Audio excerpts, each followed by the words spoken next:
today we are still in the realm of observational studies.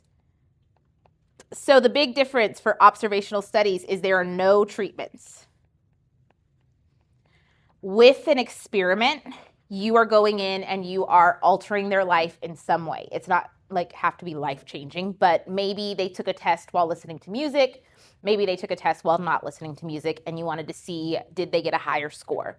So with observational studies, you are simply just observing them in their natural environment, what they would normally be doing without any influence whatsoever. Yes, you can still give them a survey. You can give them a puzzle, a quiz, a test, and see based on what they would normally do, how do they compare to each other, but you can't necessarily tell them to do things a specific way.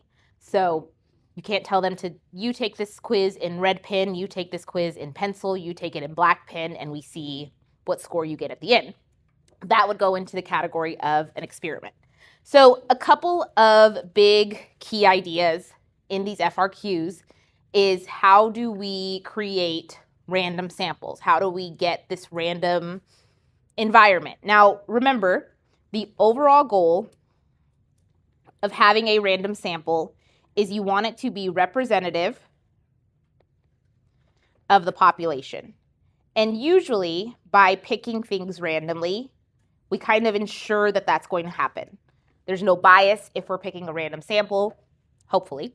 And truthfully, if you were actually doing this in real life, you're doing it multiple different times. You're not just collecting one sample and looking at that sample only and using that to make conclusions. You collect a couple of them and you kind of see, is this trend happening for all of the different groups?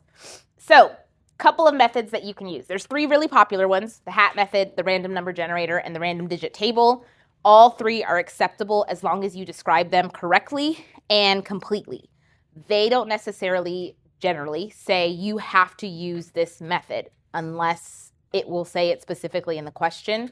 So there will never be any like tricky, like, oh, you should have used hat method and you use random number generator. So hat method is exactly what it sounds like. Basically, you go in, you put all the names on a piece of paper, separate pieces of paper.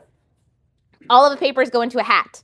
And the one thing that you have to do with that hat is you have to make sure that in between your selections, you are mixing well. So in order to create that random environment, it needs to be continuous shuffling of the names. It can't just be, I shuffled once and I picked 20 names out, because then not every single group has an equal chance of occurring, because maybe you just picked the 20 on the top and didn't actually mix it up and have all of your names kind of combined. And then you pull out the number of samples that you need. Mention if you're going to do this with or without replacement. If you can pick multiple, like the same person twice, you're doing that with replacement. If it's something where you don't want to have repeats in your sample, that would be without replacement.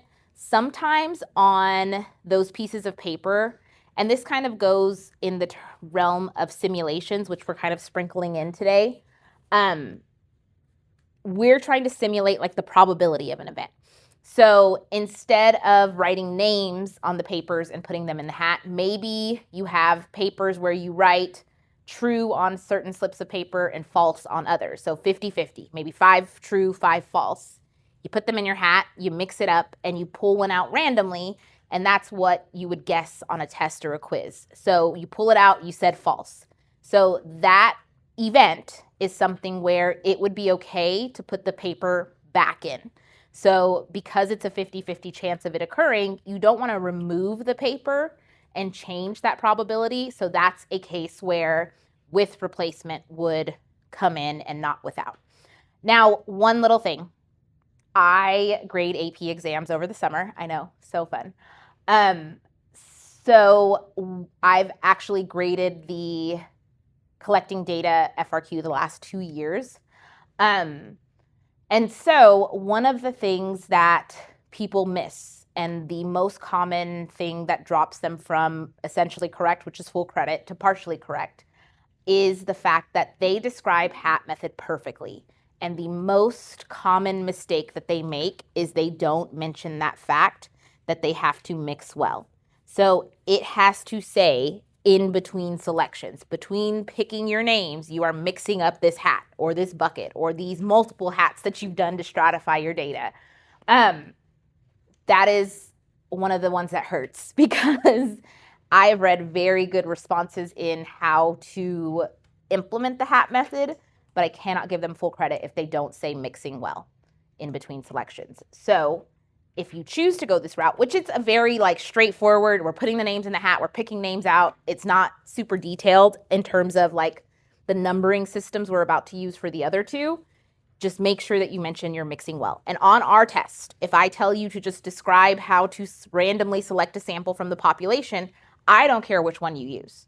I will have like a rubric of what I need to see for each one, but I don't care if you use the hat, the number generator, or the random digit table. There will be some where you have to use one or the other because they're giving you a random digit table to use, but if it's open-ended, you can pick whichever one you like. So for the second one, random number generator. Now this one is good in talking about it. It's not very good in practice on the AP exam.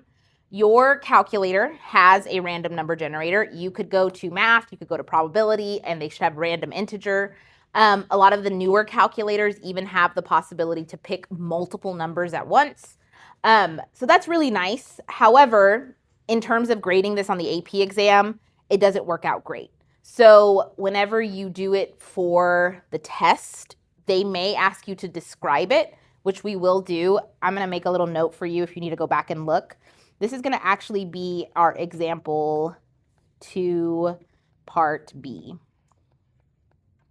Just for reference later, we will go in and we'll describe how to use a random number generator to select a sample. Basically, it kind of boils down to you need to have a method to assign your numbers, and it's kind of written on the bottom of your paper, but you need to have a method to assign your numbers. You need to talk about how many numbers you're picking. You need to say what numbers you're picking from, and are you doing it with or without replacement? So a lot of it is, I like to say, you're writing this as if like the dumbest person in the world picked up your paper and they have to go out and they have to do this sample survey. Like you want it to be more detailed versus less detailed. Like whenever you tell somebody, oh, pick a number, and you've been talking about 1 through 10 for like 5 minutes, and they're like, between what? Like what numbers? So it's kind of that idea of it needs to be specific. So I know a lot of it's going to seem repetitive and it's going to seem like, well, duh, I just said number things 1 through 28. Like why would they pick between 1 and 99? And just think of the dumbest person that you've ever talked to and be like, would they know what I'm saying? So that's kind of the idea between how you write these responses out. So random number generator and random digit table are going to look very similar. The big difference, and random digit table, we're actually going to use this in example 1, just to have notes. Random digit table is exactly what it looks like. It's a random table of digits. And this is the most common method you're going to see on the AP exam because of the fact that they can kind of control this random environment so that everyone should be basically getting the same selections for the most part. They do have many, many different possibilities. They do have many different writings. We also, as graders, are told to read their response, and if it meets the same criteria, even though it doesn't look word for word like our key, does it meet all of the bullet points that it's supposed to? And if it does, you can still give them full credit. So don't feel like sometimes if your answers don't reflect directly to what you might see me do, that it's not something that could get full credit. And if you're ever worried about it, you can always ask, and I'll tell you like, oh yeah, that looks good, or it's missing this part. So with the random digit table, there are a couple of more rules. For the random number generator, you can just put numbers in, like pick a number 1 to 100, and your calculator computer should be able to do that. Now, for the random digit table, when we go in and when we assign our numbers, there is a couple of different like nuances with this. You cannot mix single digits with double digits and double digits with triple digits or anything like that. The reason being, if I'm going to assign something a number and I'm assigning it from 0 to 1 or to 10, I don't necessarily know when is that 1 a single one and when is it a 10 or when is it a 12 or when is it a 13. So because of that, you have to be consistent in how you number things. So 0 through 9 is okay. All of those numbers work together. If I'm going to go in and do this for double digits, I have to write my 0 and my single digits with a 0 at the very front. Again, simply for the fact of how do you decide when it's a single digit, when it's a double digit? So this kind of keeps it so that the single digits are still represented. They're just represented by 0, 1, 0, 2, 0, 3, but it's still fair. And then for the triple digits, which is used a lot less than the others, you have, if I do 0 or 1, I'm going to do 0, 0, 1, 0, 0, 2. And 9, 9, 9. Don't mix your assignments up with each other. Now, one thing I will kind of relate this to in terms of simulations, because you'll see a little bit of that in your practice today, based on like the percentage of something happening. So if something has a 50% of happening, true, false, 50%, 50%, I can go in and I can assign numbers to these particular situations. So I'm just going to kind of make a little line just to kind of show you. If I have a 50 chance of something happening, maybe, and I'm going to use my true false as an example just to kind of show you how this would be set up. I could assign 0 to 4 to be true, and I can assign 5 to 9 to be false. So that is splitting those numbers in half. I also say you can even go in and just say 0 is going to represent true, 1 is going to represent false, and I'm going to ignore 2 through 9, because you can kind of direct it with how you want to in terms of what are they looking at number-wise. And in the same kind of breath of that, you can go in and you can say 0 through 49 is true, and you can say 50 through 99 is false. Basically, whatever percentages you get, you assign them to the numbers. So sometimes it's 50-50, sometimes it's 30-70, and then 20-30-50, all of that. Whatever you get percentage-wise, assign it to the numbers based on how much percent there is. I usually say if things are in 10%, like 10, 20, 30, 40, 50, I only work with single digits. If I have things that are like, there's a 27% chance of rain, I'm jumping to double digits and just numbering it 0 to 26. So one thing I will say to be careful of, if you're starting with 0, you need to go one number down, because 0 counts as like a percent. So notice for true, I didn't say 0 to 5, because technically that would be 6 numbers. I said 0 to 4, because 0, 1, 2, 3, 4. And that's something that a lot of people got caught up on yesterday while they were doing the practice. And then you could still do it for triple digits if you really wanted. You could do 0, 0, 0 to 499, 500 to 999. Truthfully, if I had a 50-50 chance, probably not going all the way up to triple digits, probably not even doing double. I would just stick to the single digit values. But you get to choose how you assign. Yes. Yes, sorry. 0, 0. Thank you. 0, 0 to 49. But be careful of that 1 minus. If you start at 1 and you say you're doing 1 to 50, you just have to be careful of like percentages. Make sure all your percentages add up to what they're supposed to. Okay, so that is how the assignment of number comes. And then basically what happens is you go down the list and you read, if I'm doing double digits, I just read 2 numbers at a time. So like I have 19, I have 22, I have 39. And those correspond, if I'm using my true false as an example, they correspond to a particular random event. So like 19 in my double digit usage, 19 ended up being true, 22 ended up being true, 39 ends up being true, 50 ends up being false. So it's just simulating picking random numbers.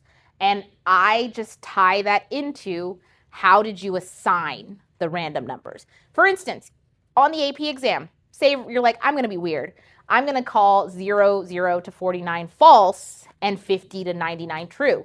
That's completely okay. We, as the graders, will read through what you're saying. And if it's different than what like the standard outline they're going to give us, we still follow your procedure. If you said that that's what it is, I should be getting false, false, false, true.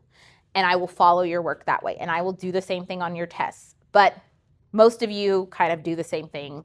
We usually talk about trues before falses, but they kind of have a general outline of what they think should be happening.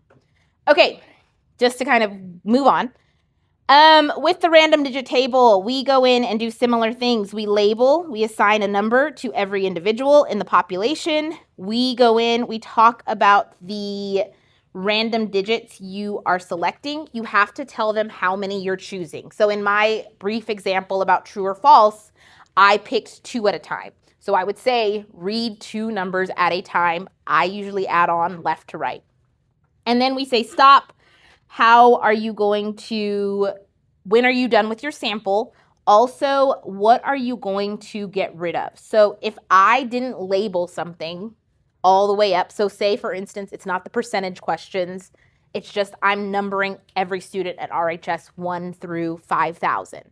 Then if I happen to come across 5,001, that is a number I should ignore. So what numbers are we skipping? And then what's your sample in the end? So we have 2 examples that we're going to work through, and I'm going to talk about the grading for the second one. The first one isn't necessarily pulled from an AP exam, but it does kind of implement that random digit table. So let's look at it. We have a school newspaper is planning an article on family-friendly places to stay over spring break, and they want to go in and choose 4 random hotels. And their idea is that they want to find an SRS of 4 hotels. Now, just really quick as a reminder, SRS is every combo of sample. Every sample combination that you have has an equal chance of being picked.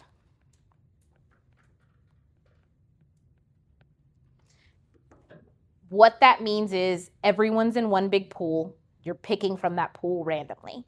You are not grouping people by certain criteria. You're not grouping people by location. Everybody is all together. So that is your definition of an SRS. Now, for this particular problem, they've gone ahead and they've labeled the 28 hotels that I have with numbers already.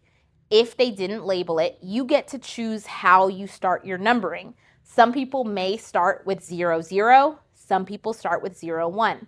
I'm going based off of the fact that they started with 0, 1. But notice that they do have the 0 in front of the single digits because I'm going to come in and I'm going to use this strip of random digits to pick my sample. Because they want us to go in, talk about how we select our SRS, and then they want us to actually use it.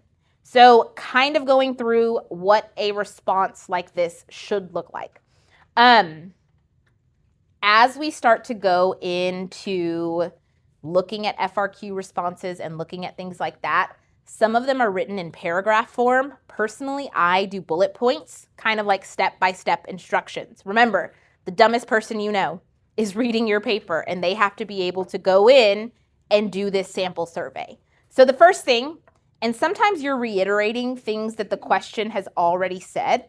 So I went in and said that each hotel is numbered from 1 to 28. So this is kind of like my assign part.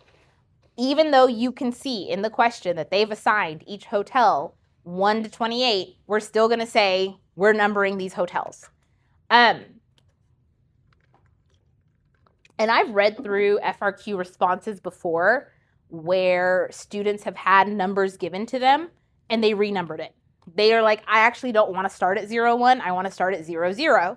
And they renumbered, not this question, but a different question. And they've shown it 0, 0 to 27.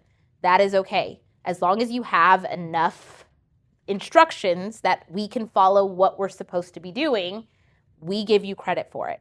So each hotel is numbered from 1 to 28. We are choosing 2 digits at a time, simply because we have 2 digits in our labels. And I always say we're reading it from the left side to the right side.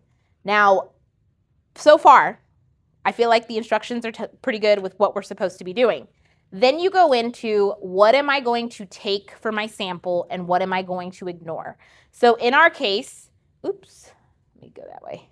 If the number is between 1 and 28, it will become a part of our sample. So it will be a hotel that is chosen in my sample. And with random digit tables specifically, most likely in just the sample selection, not the simulation side of things, you are going to have to talk about things that get ignored. So because I started my hotels with 0, 1 and not 0, 0, that means I need to ignore 00 because if it comes up, it doesn't represent a hotel. So I don't want it to be a part of my sample. I don't want it to be chosen. I'm skipping over it. And then my last numbered hotel is 28. So that means anything from 29 to 99 is going to get ignored.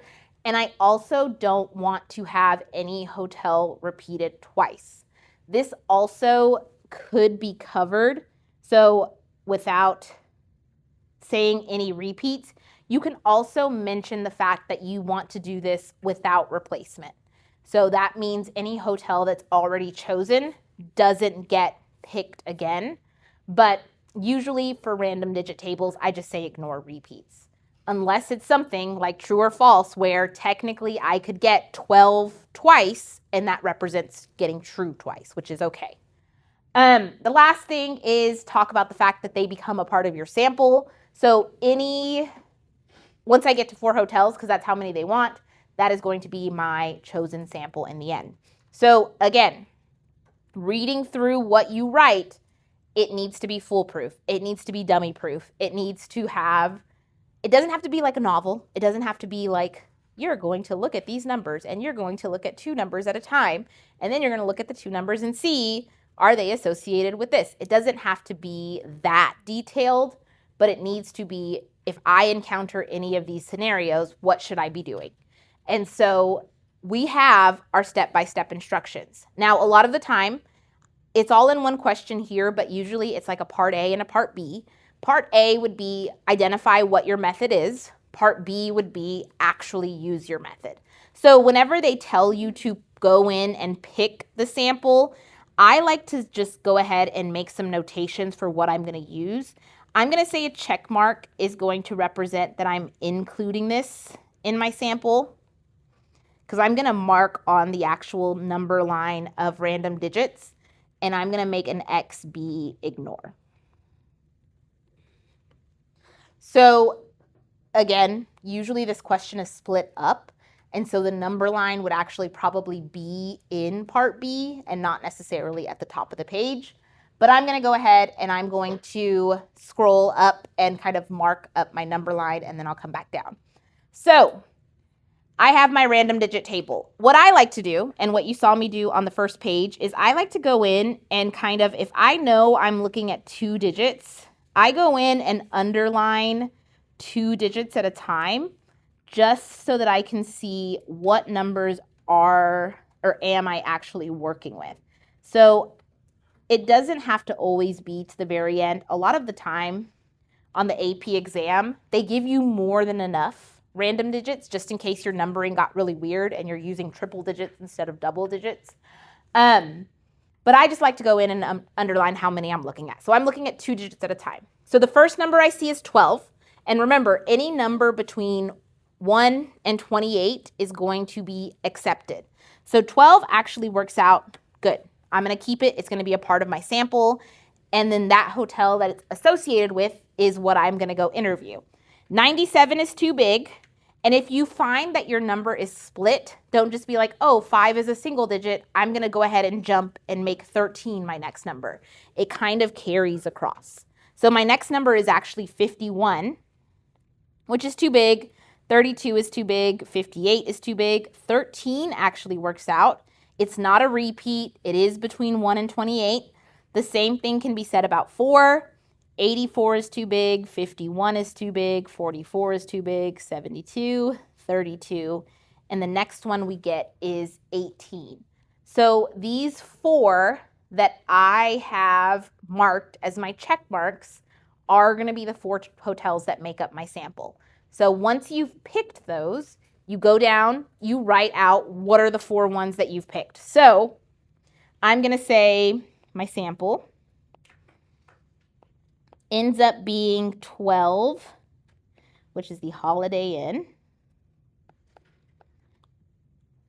Was it 13? Lime Tree?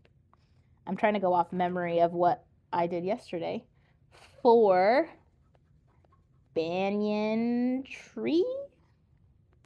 I'm guessing. 4 was Banyan Tree and Sandpiper. 3rd, Sandpiper.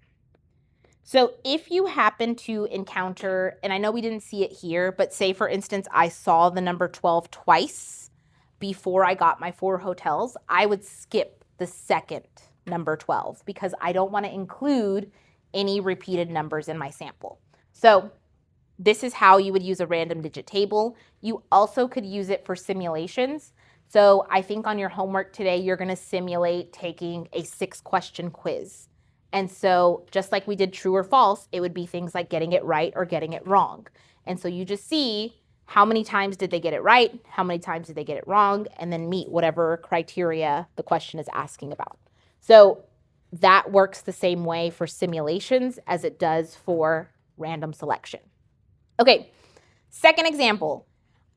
This one is an actual AP FRQ question. So before I go in and answer this, I do want you to kind of go to the very last page. This last page is the scoring rubric that we get as the graders. And so a lot of the time what you'll see is in this breakdown, they'll go in and they'll say they need to talk about the following 3 components. And so I cannot attest to how other AP exams are graded. I promise you, I don't even know how it works for other classes. But for stats, every section that you have gets a grade of E, P, or I. So it's either going to be essentially correct, partially correct, or incorrect. And what happens is they take those EPIs that they make during Part A, Part B, Part C, Part D, whatever, and they kind of come together and they form a score. So on your FRQs, you get a score from 0 to 4. 0 would be you got all incorrects, so I, and a 4 would be you got all essentially corrects, E. And then in the middle, like EEP is a 3, EPIs, EPPs, all of those end up being 2s. Trust me, it's a weird, like by the time you've graded your 1000th FRQ, you kind of know what scores are associated with what. But I'm pointing out this because they have 3 things that you have to meet in order to get that essentially correct. And it's not always 3. Sometimes it's like they need to say these 2 things. 3 is pretty common for these collecting data FRQs. But 3 would get you full credit. And then if you come down and you only said 2 of the 3 components, that gets you partially correct. And then incorrect if it is none of the 3 components, or 1 or none. So I will kind of reference this throughout me actually answering it. And I know my responses are going to seem long just because I'm hitting all of these components so you can see what they need to look like. But I'm going to talk about other ways that you can say what I'm about to say. But for Part A, they had 3 components that you had to meet. For Part B, there was 3 components that you had to meet. And then for Part C, it basically boiled down to did they say what they were supposed to say. It didn't have 3 components for that one. So sometimes it doesn't have that. So let's go in, let's actually answer this. They are a university, and they're trying to figure out if the proportion of students here we go, who are satisfied with the appearance of university buildings and grounds. Anytime you read a question and it is reporting a proportion and not a mean, for some reason my pen is skipping, why? Proportion, there we go. This is a categorical question. So basically they're asking, are you satisfied with the university grounds or are you not? Yes, no, categorical.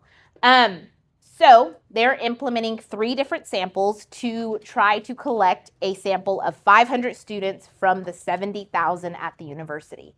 So first method, always usually not great.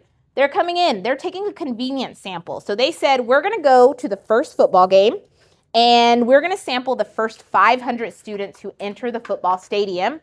And we're gonna see why this is not going to be representative. Why is it biased with the proportion of students who are satisfied with the appearance of buildings and grounds? So referencing back to that grading rubric, there's 3 things that you kind of have to hit.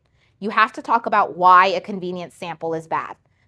In any case, not even this question alone, convenience samples are bad because they're not representative of the population.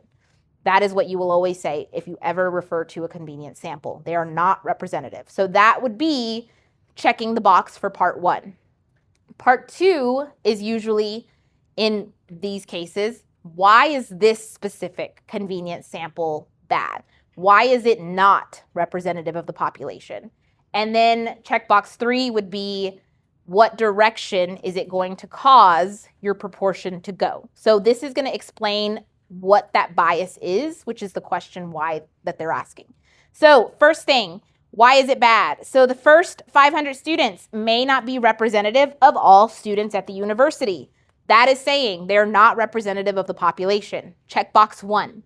Checkbox 2, what direction or why do you think that they are not representative? So I said that since they are first in line at the football game, those people who most likely waited overnight or camped out or did weird things to be first in line, they may have more school pride than, say, a person who's like, I'm not even going to the football game.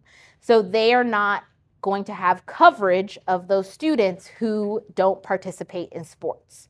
So that is resulting in undercoverage. Now, you don't have to go as far as to say that, but you need to talk about why you think these particular groups are not representative. So if I went back to my cafeteria example, I could say, I didn't think the first 100 students in the cafeteria are representative of the population because they are already going to the cafeteria, they're most likely eating the food, and I'm not going to get people who don't go to the cafeteria and bring their own lunch. So those are things where you can talk about why is this particular group not representative. And then the last thing generally is, what direction do you think it's going to cause that proportion to go? So if I think that they have more school pride, most likely they're probably more satisfied with the campus. So it's going to cause an overestimation of that proportion. You can also say it's causing that proportion to look higher than it actually is. I talked to a couple of people in some of the periods yesterday, and they're like, do we have to say that they have school pride and that it's going to increase it? And you don't have to. Whatever reasoning you give that seems logical generally is going to work as long as it makes sense. I had the idea of, okay, well, what if the first 500 students at the football game don't really care about school? They never go to class, so they don't even know what the school buildings look like. They're just there for the sports. And so they have no opinion on the school buildings. So they're probably like, no, they're terrible. I went to this one restroom once and it sucked. So that may cause the proportion to be lower than what it would be if I sampled from the entire population.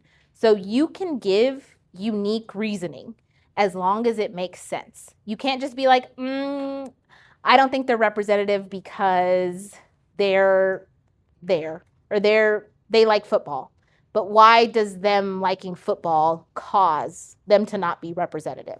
So just give a logical reasoning, and for the most part, we give you credit for it, as long as it makes sense and it's relevant to the question at hand. So this would be hitting all 3 bullet points of why is a convenience sample bad? Why is this convenience sample bad? What does it do to the proportion? So all 3 things gave you an E on this FRQ. Yes? Do you have to say may? Like, if you forget that, would that take off? If you didn't say that it was representative? If you say, like, may not, if you said are not representative, yeah, that would be fine in this case. In this setting, yes, because it should be still true that they're not representative of the population. Yeah, that would be fine. Okay, part B, they said, okay, that probably wasn't great. So we're going to go in, we're going to do a SRS, a simple random sample of 500 students. This is going to be using the random number generator. You're going to notice that this looks a lot like the random digit table. The big difference here is when I go in and I start doing my numbering system, I don't have to number as 00001 because your calculators, your computers, your random number generators are smart enough to know that 1 can function as a single digit and 70,000 can function as a 5-digit number. So because you have a calculator or a computer doing it, you don't have to worry about the numbering as much. Now, if you wanted to, and you're like, I'm just going to number it 00001, that's completely fine. Your calculator or computer is probably still just going to give you a single digit 1 back, but it's not something we would take off for. So if you wanted to do it throughout all of your numbering, you can, but you don't need it for a random number generator.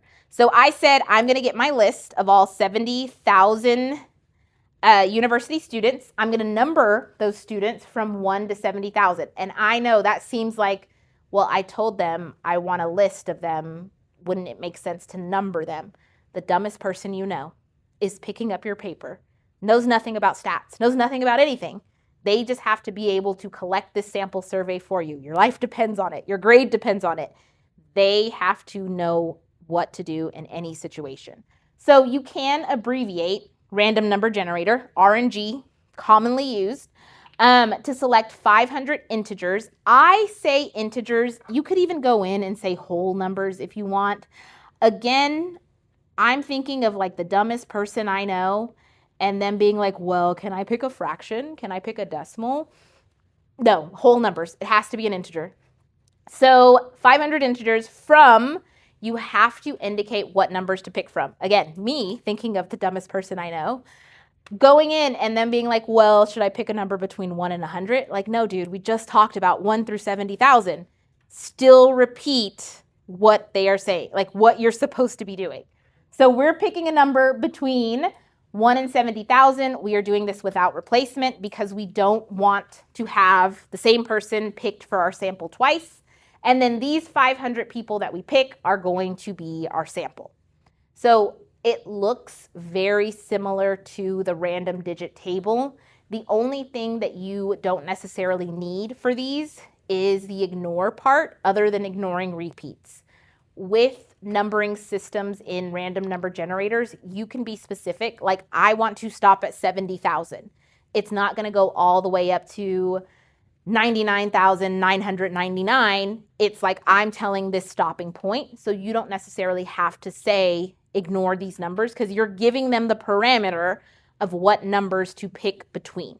So a lot of people prefer to write for the random number generator if they're given the option, just because there's a little less of the, you need to make sure that you're covering these bullet points.